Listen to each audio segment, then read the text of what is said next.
Hello and a very warm welcome to Rajya Sabha Television. This is Security Scan. I'm Frank Rausen Pereira. Well, Prime Minister Narendra Modi on Sunday handed over to the army the Arjun Main Battle Tank, which is the battle tank MK-1A version, dubbed by him as an example of India's united spirit, as the South-made armoured vehicle will guard the northern borders of the country. At a function, he also accepted a salute by the state-of-the-art tank, indigenously designed, developed and manufactured by the Defence Research and Development Organization's Combat Vehicles Research and Development Establishment. Arjun MK-1 Alpha is a contemporary tank with battle-winning efficacy. It is infused with 71 new features and would ensure effortless mobility in all terrains, besides precise target engagement during day and night. The production order opens up a large avenue in defense manufacturing for over 200 Indian companies and scores of micro, small and medium enterprises, with employment opportunities to 8,000 people. The tank is a shining example of the centre's much-touted atmanirbhar bharat, a concept of attaining self-reliance in various sectors, including defense. In this edition of Security Scan, we will analyze the salient features of the Arjun Main Battle Tank. Joining me on the program today are Lieutenant General A.B. Shivane, retired ex-Director General Mechanized Forces; Major General Ravi Arora, retired defense expert; and Dinakar Perry, senior journalist. Thank you to all my guests for joining me on this edition of Security Scan. General Shivane, let me start the program with you first. Let's talk about, the Arjun Main Battle Tank project itself, because it's not something new. The project started way back in the 70s. So take us through that. Thank you, Frank. At the very outset, let me congratulate DRDO and CBRD for evolving a tank platform, which is a complex and challenging task, no easy task. And it also gives immense pride to fight and win Indian wars with Indian equipment, provided it gives an operational advantage or at least a parity with the adversary. Now, coming on to your question of the evolution or the genesis of Arjun. Arjun project started in 1972 as a Project Chetak. It was envisioned as a main battle tank of a category at that time of 42 tons, because in the Indian context, a medium or a light category tank is the operational requirement, as also today given by the GF, General Staff Policy Statement of the Mechanized Forces. Thereafter, in 1978, it evolved into a 48-ton tank in its development stage. And in 85, it became a 52-ton, that was the last GSCAR that was stated as 52-ton. And thereafter, it became a 62.5-ton tank, finally, with the first limited series production, which started in 2004. And the two armored regiments which were got kitted in 2009 and 11 as such. So, what is the special features of this Arjun when we call it a main battle tank? Firstly, let me mention, before I analyze this, and if Frank permits me later, but let me just state the feature before the analysis. It's a heavy battle tank. The Mark 1 was in the category of 62.5 ton, and the Mark 2, this is a Mark 1 Alpha, because Mark 1 Alpha is less the missile firing capability, is in the area of 68 tons or so. So this is a heavy category tank which has its own operational, logistic, and sustenance issues attached to it, number one. That is as far as the overall size is concerned. It's empowered by a 120 millimeter rifled gun, which is the only rifled gun today in the world, because everyone has moved from a rifled to a smoothbore. Today you have 120 and 125 millimeter smooth bore guns, because that is the evolution in tank gunnery for future scope. The third thing is, as far as this was the firepower aspect, as far as the protection aspect of it is concerned, Right. it has a ERA panel. It has indigenous armor, which is said to be of a very high quality. But today we talk of survivability. We don't talk of protection.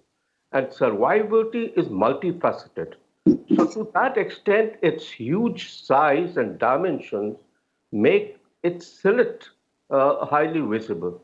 So these are the characteristics, but subsequently, Frank, I would like to analyze this in the context of the utility of a platform, a fighting platform, in terms of deployability, Sure. employability, and capability, which is the operational aspect which must drive a design of a tank and its operational environment. We'll come to that in Thank just a you. bit. We'll talk about that as well, a little later on in the program. Let me bring in the other panelists too.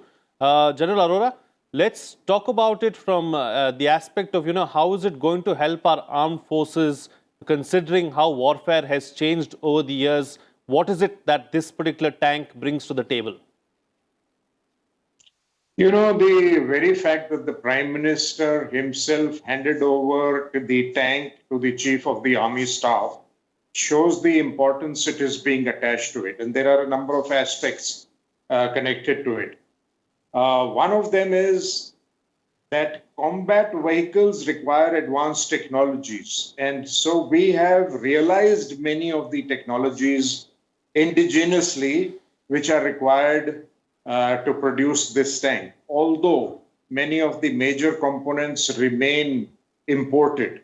But still, it's a big achievement. The tank is considered to be a kind of a strategic system, just like the fighter jets and submarines, helicopters and all.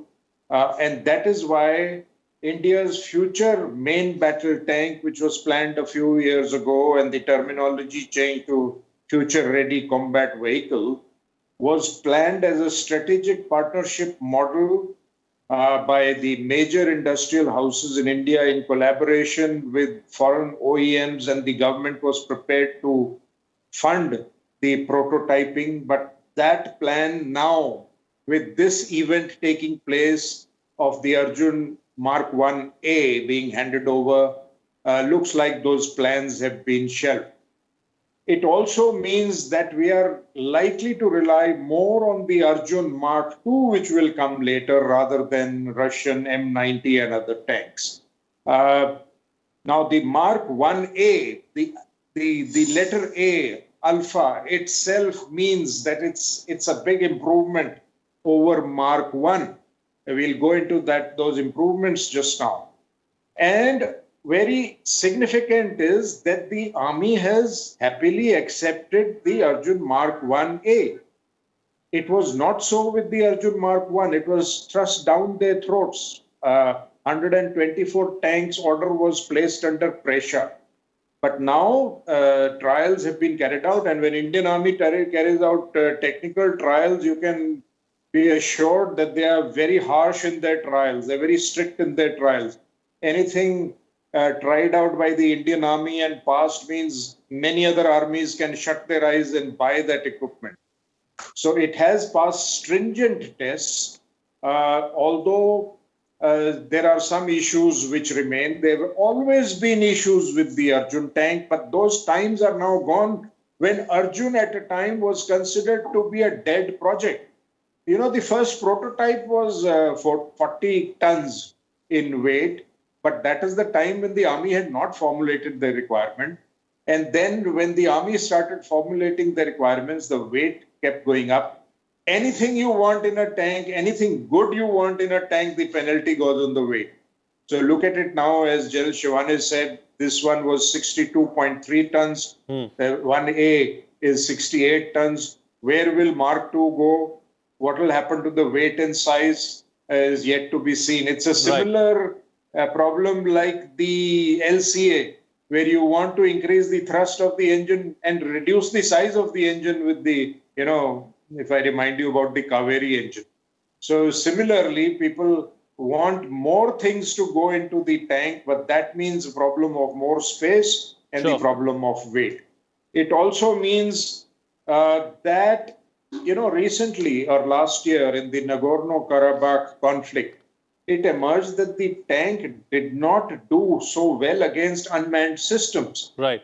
But in the Indian context, we cannot wish away the tank. Tank is going to stay for many years, particularly in view of our enemy's capabilities. And you have seen the standoff with China, how many tanks are facing each other at such extreme altitudes.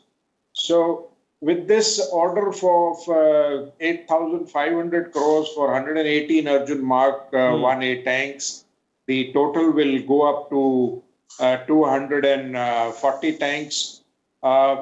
They say there are 15 major improvements in the Mark 1A. We'll come to those improvements in just a bit. We'll take up that aspect as well ahead in the program in the second round. Let me bring in Dinakar Perry as well into the picture, who's been listening, who's been patiently listening to the other two panelists. So let's talk about the aspect of Atmanirbhar Bharat and what does it mean, and what does it mean for Atmanirbhar Bharat as far as this particular tank is concerned.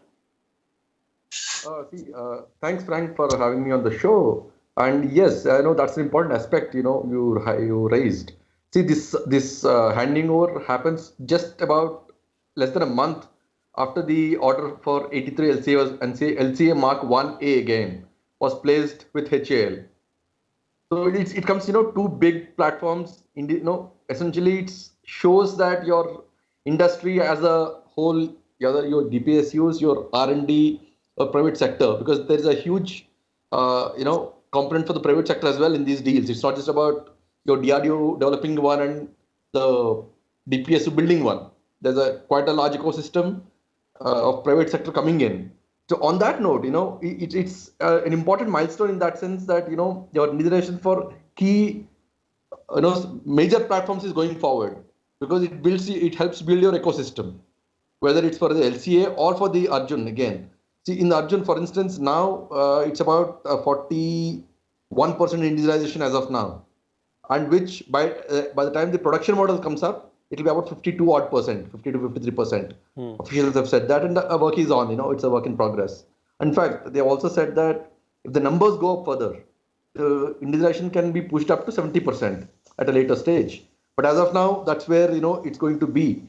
And as part of that, see that 14%. Increase in indigenization, what I refer to, that essentially goes to two key technologies or two key developments. One is the commander's panoramic sight and the gunner's main sight. The two of them on which DRDO is right now working on indigenization, that part of it. Trials are on. In fact, they're already underway. It has already gone to a certain stage. There's some validation going on. In fact, as we speak, it's underway. Next month, one of it is the GMS is supposed to be validated in March, and then subsequently summer trials. After it will be cleared. So that's an important milestone, as the indigenization aspect you referred to.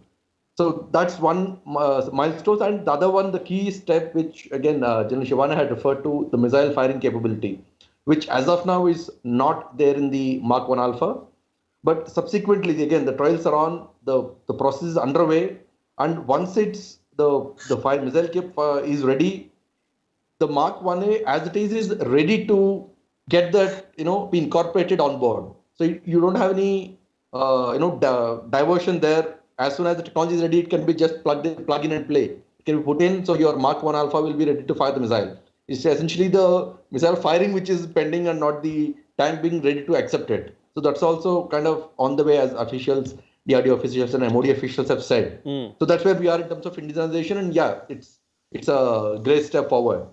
Absolutely. All right. So, General Shivani, let's talk about the utility of the tank. That's something that you wanted to talk about in your opening remark as well. We've come back to it now. Please go ahead. The floor is yours. Okay, thank you. What I wanted to mention is the utility of any platform. In fact, a force also, a military force, is dependent on three key factors. One, the deployability. Two, the employability, and three, the capability which is specific to the battle operational environment of a nation. It's not a cut, copy, paste of others. So you can't have an Abraham challenger or any other leopard and say, let's get it for our operational environment. So it has to be operational environment oriented, one. So therefore, when you come to these three factors, firstly, deployability. Let me put it very frankly that the myth that bigger the better syndrome is self-defeating. Today, technology permits you to miniaturize. The world over, they are looking at mobile protected firepower, light combat vehicles. The GSPS of the mechanized forces, which was made during my tenure, was states very clearly that in our operational environment, medium and light tanks are mandated. Having said that, why a heavy tank has its limitations? Firstly, when Arjun Mark 1 trial took place, it very clearly came out and was recorded as a recommendation that the deployability of this tank gets limited to the open desert sector. So it is not going to be available for our northern borders, which is a myth often spoken of because of its weight categorization. You look at our adversaries, Pakistan and China, none of them have an heavy tank, not because of capability, but because the operational environment, which is common and adjacent to us, does not permit. So that is as far as its deployability is concerned. As far as employability is concerned, there are three aspects when I talk about mobility, firepower, and protection. Mobility, it's very important to have a strategic mobility. That means you lift a platform by aircraft, move it to a critical point for application. Now, that does not permit in a heavy category platform.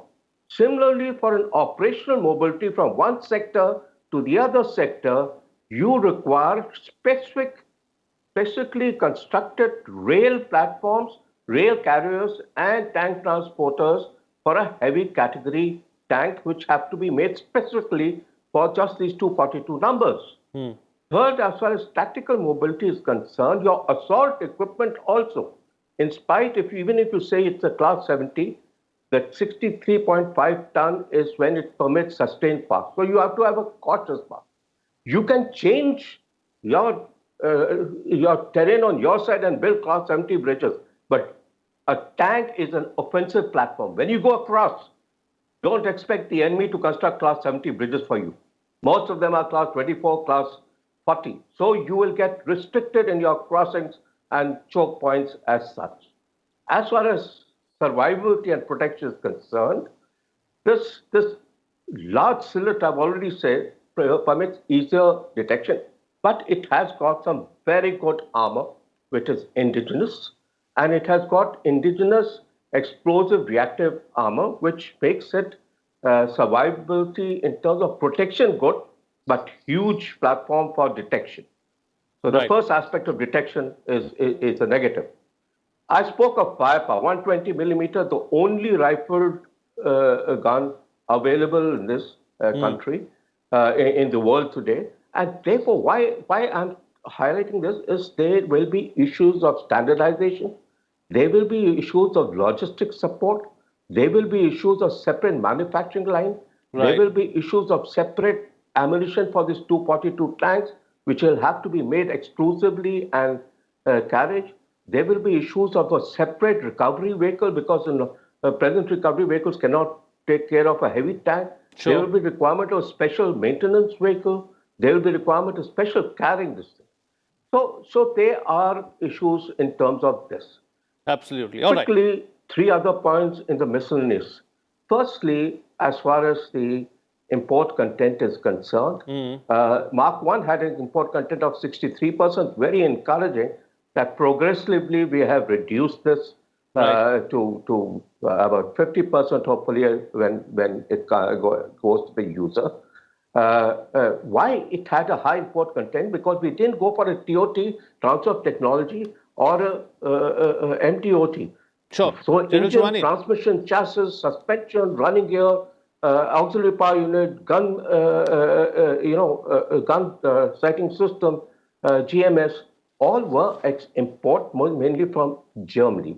Right. But Points. Atmanirbhar Bharat, quickly, Atmanirbhar Bharat will facilitate this, but you have to keep in mind there is limited quantity for business, defense business. Minimum essential quantity is important to facilitate. Okay. Last point. Points taken. Arjun is 44 crore a piece. That was the last price that I'm aware of. We need to keep this in mind too when the medium category tanks are in the range of 30 crore category a piece. Okay. Points taken, General Chouhani. So, General Arora, you wanted to talk about, the aspects as to how this particular tank is different from its predecessor. What makes it different? What is it that is new about the MK-1A? Go ahead. Yeah, the very fact that the Army has accepted this tank means it meets their requirements, whether it is for a particular sector or its qualitative requirements. So there are, of course, huge improvements in this tank, but the way I look at it is every day new metallurgical developments are taking place, disruptive developments are taking place. I expect, new armor to come up. I'm aware of many companies offering new kinds of technologies for the same protection. The weight can be reduced drastically. Of course, in many fields, such new technologies are coming up, which will control the weight of this tank and the dimensions. And when we go to Mark II, I expect to see a completely new tank. I mean, people are expecting that the future main battle tank will be the Arjun Mark II. Specifically, as Dinakar said, the DRDO has had a breakthrough in firing a domestic anti-tank missile cannon style through the barrel. We expected to have it shortly. The Army wanted that this tank should fire thermobaric shells and penetration and blast shells, practice rounds and blank rounds. So all these features are being provided.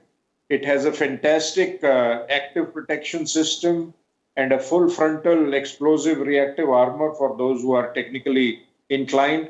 The tank has been displayed in 2016 DEF Expo and in 2018 DEF Expo with mine plows against pressure mines, magnetic mines, and tilt mines. It has a new suspension for the driver, which provides it better protection against mine blasts. It's a seat suspended from the ceiling. The tank itself has a redesigned suspension system, and its tracks have been a problem, and it had led to shedding frequently, and these have been improved. The engine itself has been improved. The night fighting capability through panoramic sights, an advanced land navigation system, containerization of ammunition, and protection against laser detection through smoke. The auxiliary power has been enhanced, and the life of the gun is limited to a certain number of shells fired. That has also been improved. Right. From the beginning, it had similarities with the German Leopard 2. It is also considered at par with some of the third generation tanks of the world. Right. And these are only the important major improvements I have spoken about. You can think of Mark II having many more, being a contemporary tank. And if the weight can be brought down, if the size can be brought down to address the issues of inter-sector transportation or inter-theater transportation and make it suitable for the northern plains, the riverine sector, and the higher altitudes, I think it will meet the requirements of the Indian Army. All right. And Dinakar Peri, close the show for us with your concluding remarks. Just a couple of things, on how the Mark 1A will go forward. See, as of now, the indent is expected to be placed probably in the next 1.5 months. I mean, the expectation is that within this financial year, the Army, the DAC will clear it, and the Defence Acquisition Council will clear it, and the Army will be able to place the indent with HVF Avadi. And once that happens, so then the next step is HVF will make 5 pre-production models. There's a timeline of 30 months for that as per schedule. And once that comes in, the Army will put them through the rigor again, the 5 of them, to finalize the GSQRs, General Service Quality Requirements, based on which then, along with the Army, the HVF will work out the production schedule for the, then of course there is the BPC also, bulk production clearance, and then the final listing. So that's the series of steps as of now what we have right now. The expectation is the next milestone is DAC clearing it and the indent being placed. That's the first step. So that's where we are looking at right now. And all sides, in fact, the Army is also quite happy at the moment, how things have progressed. All the teething issues have been ironed out. And, the bigger issues, it's not about buying a tank. It's about, maintaining it, servicing it, space and support. From that aspect, the bigger issue, the obsolescence management has also been worked out. There was an issue in the past with the previous models, the Mark 1.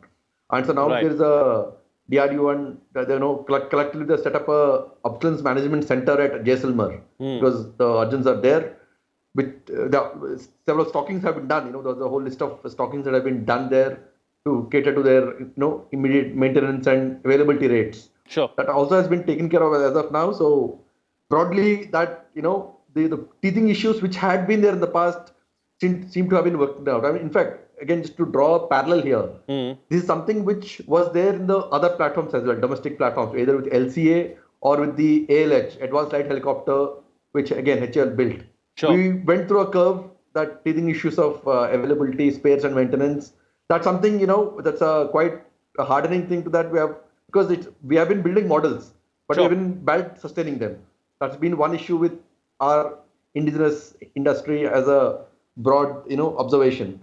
That's something that's kind of, I hope, hopefully we have learned valuable lessons there, and we are, beyond that curve right now. And yeah, so probably we are all set for the indent to be placed and, MK2 to be operationalized in the Army as per the grid timeline without any further delays. Absolutely. All right. On that note, then I'll call it a wrap on this edition of Security Scan. Thank you to my panelists for joining me on the program and putting things into perspective for us. Well, that's it from me. See you again next time.